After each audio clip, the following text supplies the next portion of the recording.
अस्सलाम वालेकुम। Welcome to competitive exam coaching channel. हमारे चैनल पर ऑलरेडी एएसएफ की टेस्ट प्रिपरेशन का सिलेबस, एएसएफ के पास्ट पेपर्स और 5 साला पास्ट पेपर भी अपलोड कर दिए गए हैं। ठीक है, अब हम कोशिश कर रहे हैं कि अब हम कॉर्पोरल और एएसआई के पेपर हर बैच का सेपरेटली आपके साथ शेयर कर दें। ठीक है, आज हम एएसएफ कॉर्पोरल का 2022 का बैच 2 का पेपर डिस्कस करने लगे हैं। बैच 1 का पेपर ऑलरेडी चैनल पर अपलोड है। अगर आप चैनल पर न्यू हैं तो चैनल को सब्सक्राइब करके बेल आइकन पर क्लिक करके ऑल नोटिफिकेशन को ऑन कर लें। और एएसएफ टेस्ट प्रिपरेशन से रिलेटेड आज तक जितनी वीडियोस अपलोड की गई हैं उनका आपको डिस्क्रिप्शन में भी सब वीडियोस का लिंक मिल जाएगा। उसके अलावा आपको फर्स्ट कमेंट में भी उसका जो लिंक है वो मिल जाएगा। आज का टॉपिक स्टार्ट करते हैं। First school at dash was established by sir Syed Ahmad Khan. पहला स्कूल सर सैयद अहमद खान ने कायम किया था। तो वो किस जगह पर किया था वो आपसे पूछ रहे हैं। तो उन्होंने पहला स्कूल मुरादाबाद में कायम किया था।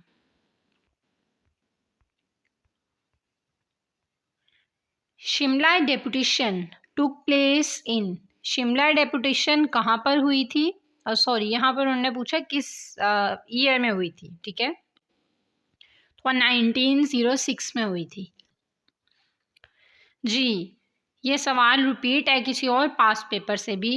What is the old name of अटक? अटक का पुराना नाम क्या है? कैम्बलपुर अटक का पुराना नाम है। Dash was the founder and the first emperor of the great Mughal dynasty in India।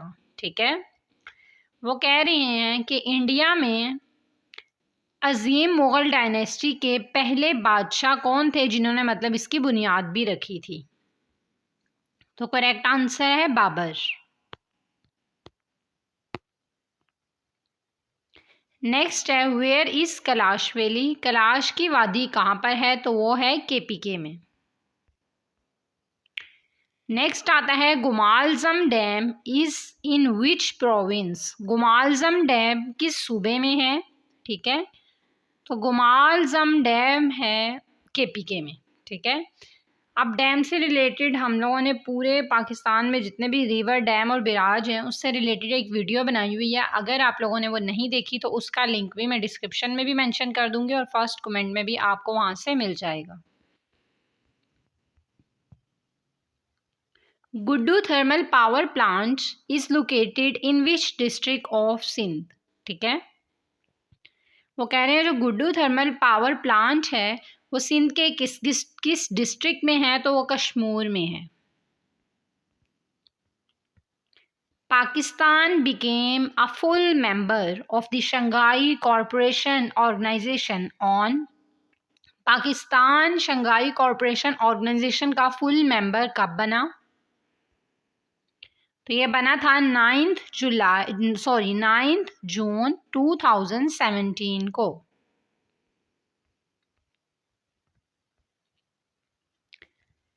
Next question है the current chairman of senate of Pakistan is?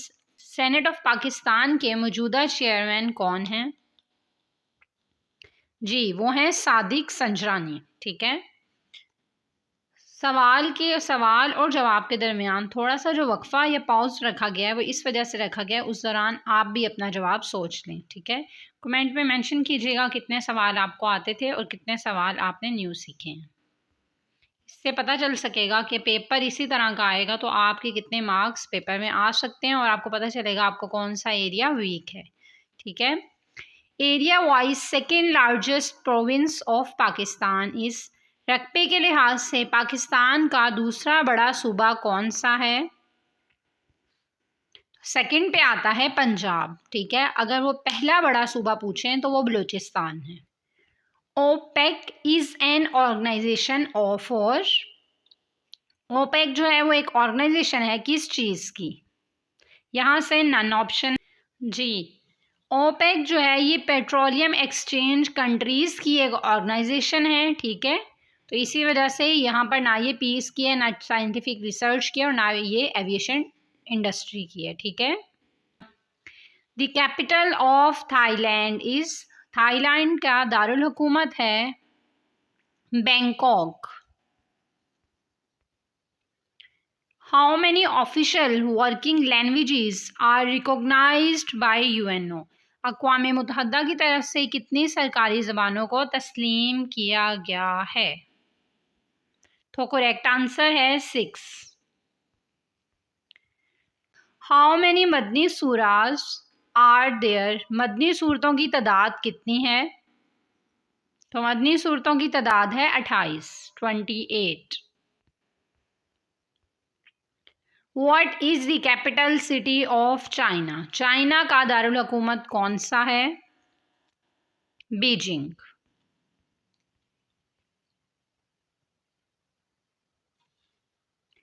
Everest is the world's highest mountain, what is the name of the second highest, ठीक है। वो कह रहे हैं जो दुनिया की सबसे ऊंचा पहाड़ है या ऊंची चोटी है वो तो एवरेस्ट है, ठीक है, माउंट एवरेस्ट है। तो दूसरी बुलंद तरीन चोटी कौन सी है? तो वो K2 है, ठीक है। माउंटेन्स ऑफ रेंजेस पर भी, ठीक है, इसमें से भी सवाल आते हैं। हम लोगों ने पूरी इसकी वीडियो स्केच के साथ बनाई हुई है। वो स्टूडेंट्स जिन्होंने नहीं देखी उनके लिए कमेंट में भी और डिस्क्रिप्शन में भी लिंक दे दिया जाएगा, आप उसे देख लीजिएगा। Who was the third governor general of Pakistan, Pakistan के तीसरे गवर्नर जनरल कौन थे? गुलाम मोहम्मद तीसरे गवर्नर जनरल थे। The headquarter of OPEC is located in, ठीक है। ओपेक अभी ऊपर आया था सवाल, मैंने आपको बताया ओपेक क्या होता है। ये पेट्रोलियम एक्सचेंज, ठीक है, ऑर्गेनाइजेशन है कंट्रीज़ की। ये कहाँ पर, इसका हेडक्वार्टर कहाँ पर है? तो इसका हेडक्वार्टर जो है वो वीना में है, ठीक है। In periodic table symbol for gold is, ठीक है। इससे पहले हमने कहीं आयरन का भी पीरियोडिक टेबल में सिंबल पढ़ा था, अगर आपको याद हो तो कमेंट पे मेंशन कीजिएगा। गोल्ड का जो सिंबल है वो AU, ठीक है, पीरियोडिक टेबल में है। What was the occupation of हज़रत दाऊद अलैहिस्सलाम, हज़रत दाऊद अलैहिस्सलाम का पेशा क्या था? He made an solar army. What was the age of the holy prophet when his mother died? आप सल्लल्लाहु अलैहि वसल्लम की उम्र क्या थी जिस टाइम आपकी वालदा का इंतकाल हुआ? 6 साल, ठीक है। Who is referred in the Quran as रूहुल अमीन, कुरान में रूहुल अमीन किसको कहा जाता है? तो हज़रत जिब्राहील अलैहिस्सलाम को रूहुल अमीन कहा जाता है, ठीक है। The most abundant element in the earth crust is oxygen. During which year the first world war was started? पहली जंग अजीम किस साल में शुरू हुई? तो ये 1914 में स्टार्ट हुई थी, ठीक है, और जो ये एंड हुई थी वो 1918 में हुई थी। सार्क स्टैंड्स फॉर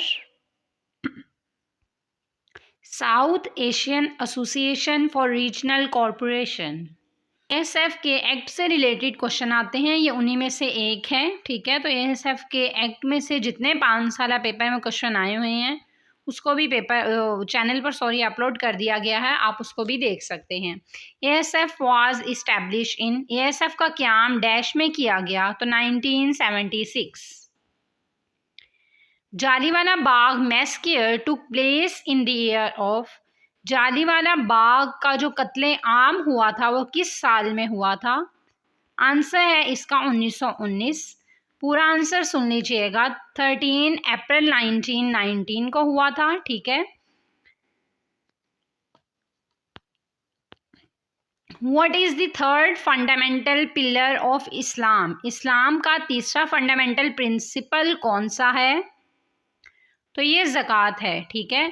अब कुछ बच्चे ये कहते हैं लेकिन जब ये एमसीक्यूज में आता है तो इसको ज़कात लेते हैं, लेकिन अगर हम राइटिंग में लिख रहे हों, जैसे हम सीएसएस या पीएमएस का पेपर दे रहे हों, तो वहाँ पर हम इसको चौथा कहते हैं। ये क्यों है ये नहीं पता, लेकिन बड़े बड़े स्कॉलर्स भी यही कहते हैं और राइटिंग में इसी चीज़ को लिया जाता है। ठीक है। The capital of Canada is, capital का कैनेडा का कैपिटल है ओटावा। ठीक है। तकरीबन कैपिटल वही वाले रिपीट हो रहे हैं जो मैंने आपको 5 साल पेपर में कैपिटल की वीडियो बनाई थी, जिसमें मैंने आपको बताया था कि ये वो कैपिटल हैं जो मोस्ट रिपीट किए गए हैं। ठीक है। और हमने इसको 5 साल पेपर से एक्सट्रैक्ट किया है। आप चाहें तो वो वीडियो भी देख सकते हैं। ये आपको जितनी वीडियोज़ हैं सारी एएसएफ टेस्ट प्रिपरेशन के नेम से जो प्ले लिस्ट है उसमें आपको मिल जाएंगी। Currency of Ukraine is, Ukraine की करेंसी क्या है? हराइवनिया। ठीक है। Currency of South Korea, South Korea की करेंसी क्या है? वॉन जो है वो साउथ कोरिया की करेंसी है। Non permanent member of the security council of UN are, अक़वाम मुत्तहिदा की सलामती कौंसल के गैर मुस्तकिल रुकन कितने हैं? तो वो सिर्फ 10 हैं। The currency of Algeria is, Algeria की करेंसी क्या है? तो वो दिनार है। ठीक है। How many members are there in UNO, UNO में कितने मेंबर्स थे? ठीक है। टोटल कितने मेंबर हैं? तो 193 कंट्रीज इसके मेंबर हैं यूएनओ के। What is the chemical name of bleaching soda, bleaching soda का केमिकल नेम क्या है? Calcium hypochloride. ठीक है। How many members nation UNESCO has, ठीक है, ये कितने मेंबर्स रखता है? तो ये हैं 193।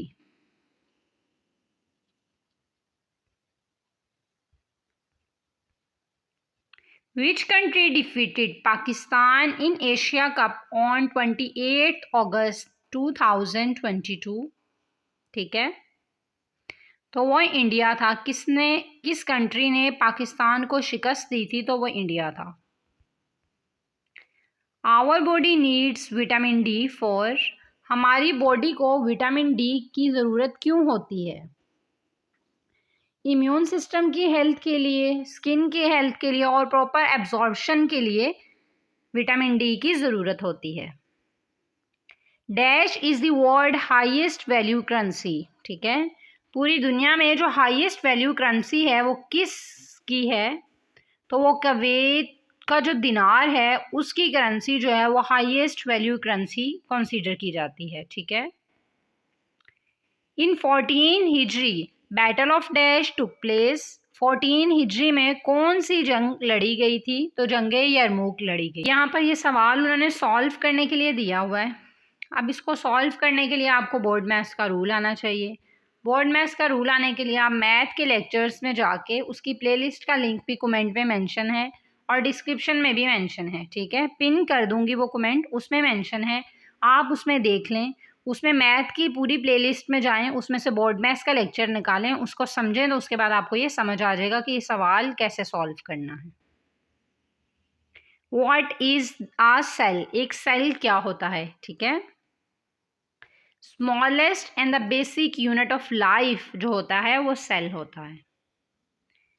जी, इसको भी सॉल्व करना है और ये भी बोर्ड मैथ्स के रूल से होगा। ठीक है, तो आपने वो जाकर वीडियो चेक कर लेनी है। करेक्ट स्पेलिंग ऑफ अनाउंसमेंट, ठीक है, अनाउंसमेंट के करेक्ट स्पेलिंग क्या हैं? तो जो यहाँ पर गिवन है उसमें से जो ए ऑप्शन है वो करेक्ट है। ASF service rules framed in, ASF के जो सर्विस रूल थे वो कब बनाए गए थे? तो 1978 में। Fencing security walls around the airport is build to stop all of these, correct answer है, क्योंकि एनिमल को भी, टेररिस्ट को भी और इलीगल एंट्री को भी कंट्रोल करने के लिए एयरपोर्ट के इर्द गिर्द वॉल कंस्ट्रक्ट की जाती है। Main function of ASF at airport is to safeguard, airport पर एएसएफ का मेन फंक्शन क्या होता है? अनलॉफुल इंटरफेरेंस, ठीक है। गैर कानूनी मुदाखलत को रोकना, ये भी ठीक हो गया। अडॉप्टिंग काउंटर टेररिज्म मेजर्स, दहशत गर्दी को रोकना। Preventing crime and maintaining law, तो यहाँ पर ऑल का ऑप्शन ठीक होगा। Dash rules apply to ASF officers and members as punishment and reward. Pakistan army act 1952। What is a synonym famine? Famine का सिनोनेम क्या है? सिनोनेम का मैंने पहले भी बताया था। सिनोनेम का मतलब होता है कि मिलते जुलते अल्फाज या वर्ड्स आपने ढूंढने होते हैं। तो गिवन ऑप्शन में से यहाँ पर जो ऑप्शन बन रहा है, ठीक है, वो सब ही करेक्ट हैं, ठीक है, वो उससे मिलजुल रहे हैं। फेमाइन, फेमाइन कहते हैं कहत पड़ जाने को, ठीक है। Atomic number of sodium is 11, then the number of electrons in sodium ion is, तो करेक्ट आंसर है 10। चैनल पर न्यू है तो सब्सक्राइब करके बेल आइकन पर क्लिक करके ऑल नोटिफिकेशन को ऑन कर लें। डेली बेसिस पर हमारे चैनल से आपको पास पेपर की वीडियो मिलती रहेगी। अल्लाह हाफिज़।